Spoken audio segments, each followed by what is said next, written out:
कंकाल का रहस्य। चौरा गांव के खेतों में इन दिनों खुदाई का काम चल रहा था। असल में इसी गांव से होकर एक अच्छी सड़क गुजरनी थी, इसलिए यहां खुदाई शुरू की गई थी। अचानक एक दिन खुदाई करने वाली मशीन से कुछ टकराता है। बाद में जब खोजबीन की जाती है तो वहां से 2 कंकाल मिलते हैं। पुलिस गांव के लोगों से पूछताछ शुरू करती है। आप लोगों को क्या लगता है ये किसके कंकाल हो सकते हैं? अरे साहब, हमें क्या पता ये किसके कंकाल हैं। आप ही लोग पता लगाइए, हम लोग तो बहुत ज़्यादा डरे हुए हैं। हाँ, हमारी फॉरेंसिक टीम अभी आ रही है। ये बताओ कि इस गांव के रहने वाला कोई जोड़ा गायब तो नहीं ना? क्योंकि शुरुआती जांच में तो ये बात सामने आ रही है कि एक कंकाल किसी पुरुष का है तो एक किसी महिला का। साहब, हमें तो बहुत डर लग रहा है। ऐसे कंकाल मिलने का मतलब गांव के आसपास ही किसी की हत्या हुई है या फिर किसी को जलाकर मार डाला गया है। हाँ साहब, हम अपने परिवार को लेकर बहुत ही ज्यादा परेशान हैं।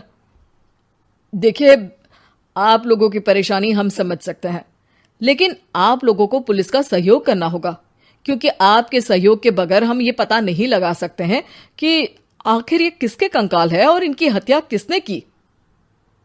ठीक है साहब, गांव के लोग आपका पूरा सहयोग करेंगे। हाँ साहब, पूरा सहयोग करेंगे। तो फिर ठीक है, हम अपनी जांच शुरू कर देते हैं। कुछ दिन बाद जांच रिपोर्ट आ जाती है।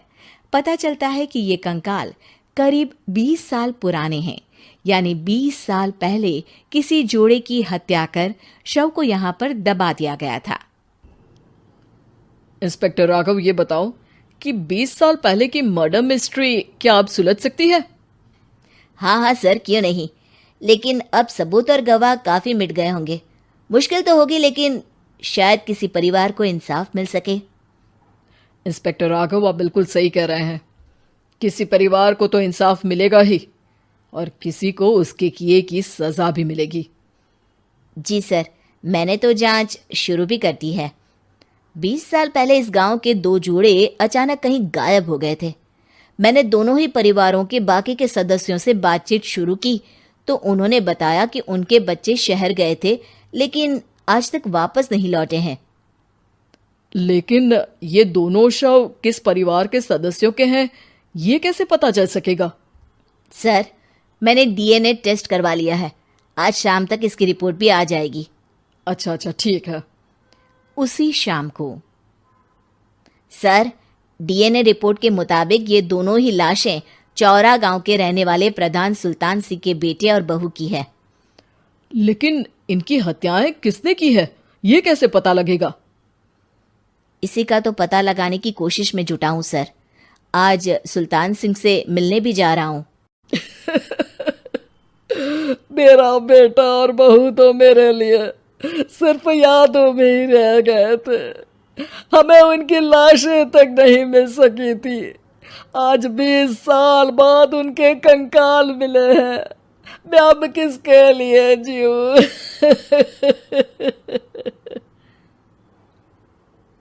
लेकिन सर, क्या आपकी किसी से कोई दुश्मनी थी? अपने बेटे बहू की हत्या के लिए आप किसे जिम्मेदार मान रहे हैं? अब मैं किसका नाम बोलूं? मेरी तो किसी से दुश्मनी नहीं थी, बस मेरे बेटे बहू को कोई वापस ला पाता।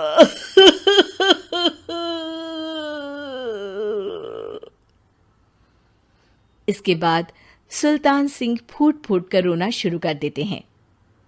सर, अब आप इनका अंतिम संस्कार करवा सकते हैं।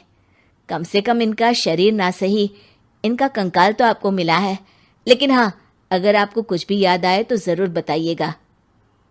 मेरी तो बेटा अब उम्र हो गई है, लेकिन मेरे बेटे और बहू के हत्यारों का जरूर पता लगाइएगा, क्योंकि जब तक हत्यारे पकड़े नहीं जाएंगे मेरा मन नहीं मानेगा। सर, हमारी पूरी कोशिश रहेगी हत्यारे को पकड़ने की। लेकिन एक बात बताइए, उस वक्त आपको किस पर शक गया था? उस वक्त मेरे एक ड्राइवर को पकड़ा गया था, लेकिन सबूतों के अभाव में उसे छोड़ दिया गया था। अच्छा, और ड्राइवर पर कैसे शक हुआ था? क्योंकि उस दिन ड्राइवर छुट्टी पर था। उस समय लेकिन लाश क्यों नहीं मिल सकी थी? उस वक्त पुलिस ने बहुत कोशिश की थी, लेकिन दोनों की डेड बॉडी नहीं मिल सकी थी। ठीक है, हमारी तफ्तीश चल रही है, मैं फिर आऊंगा। इसके बाद इंस्पेक्टर वहां से चला जाता है और सुल्तान सिंह अपने बेटे और बहू की याद में खो जाते हैं। कुछ दिन बाद सुल्तान सर, एक बात बताइए, जब आपके बेटे बहू की हत्या हुई थी, उसी के आसपास आपके ही गांव का रहने वाला एक और जोड़ा उसी वक्त गायब हो गया था ना? हाँ सर, अलका और अभिषेक, वो भी मेरे बच्चों जैसे ही थे। तो फिर वो कहाँ है? उनका भी आज तक पता नहीं चल सका, लेकिन बताते हैं कि कुछ साल पहले अभिषेक को गांव के ही किसी आदमी ने मुंबई में देखा था, लेकिन फिर वो गायब हो गया। यानी अभिषेक और अलका की हत्या नहीं हुई थी, बल्कि उन्होंने किसी वजह से खुद ही गांव छोड़ दिया था। हाँ, हो सकता है, क्योंकि अभिषेक मेरे बेटे संतोष का अच्छा दोस्त था और उसका मेरे घर भी आना जाना लगा रहता था। हो सकता है कि उसने मेरे बेटे और बहू के बारे में सुन लिया हो और ये गांव छोड़ दिया हो सकता है। उनके परिवार का कोई अब नहीं रहता क्या इस गांव में? अब तो कोई नहीं रहता। एक चाचा थे, लेकिन उन्होंने भी अपना पुश्तैनी मकान बेच दिया है। वो भी अब कहीं शहर में ही बस गए हैं। ओह, अभिषेक और अलका के बारे में भी पता लगाना होगा। हो सकता है कि वही इस हत्या के बारे में कुछ बता सके। हो तो सकता है, लेकिन वो बेचारे तो खुद ही वक्त के मारे थे, वो क्या बताएंगे। फिर भी सर, जब केस दोबारा खुला है तो जांच तो करनी ही पड़ेगी, और इस बार तो लाशें भी बरामद हुई है। कुछ दिन तक लगातार तफ्तीश चलती रही। एक दिन थाने से सुल्तान सिंह को फोन आता है। हाँ, कौन बोल रहा है? सर, मैं कांस्टेबल तुलाराम बोल रहा हूँ थाने से। आपको थाने आना पड़ेगा। थाने? लेकिन क्यों? सर, किसी की पहचान करवानी है। अच्छा ठीक है, मैं दोपहर तक पहुंचता हूँ।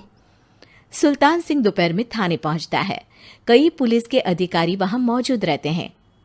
सर, आपके बेटे की हत्या का रहस्य आज शायद सुलझ जाए। अच्छा इंस्पेक्टर राघव, पर वो कैसे? सर, उस आदमी को देखिए, क्या वही अभिषेक है? सुल्तान सिंह की आंखों में हैरानी से आंसू आ जाते हैं। हाँ सर, यही अभिषेक है। ये आपको कहाँ से मिला? सिर्फ अभिषेक ही नहीं, बल्कि इसकी पत्नी अलका भी इसके साथ है। मैडम, जरा अभिषेक की पत्नी को लाइए। जैसे ही अलका को पेश किया जाता है, सुल्तान सिंह जमीन पर गिर जाते हैं। सुल्तान सर, क्या हुआ आपको? आप अलका को देखकर गिर क्यों गए? सुल्तान सिंह सर पकड़कर बैठ जाते हैं। ये अलका नहीं, बल्कि ये तो मेरी बहू रितु है। पूरा थाना एक दूसरे का मुंह देखने लगता है। क्या? इसके बाद हर किसी को दो कंकाल और हत्या का रहस्य समझ में आ गया। अभिषेक और रितु ने मिलकर संतोष और अलका की हत्या की थी और लाश को जमीन के नीचे दबा दिया था। आज 20 साल बाद इस हत्या का रहस्य खुल सका था कि अवैध प्रेम संबंध में 2 मासूमों की जान गई थी।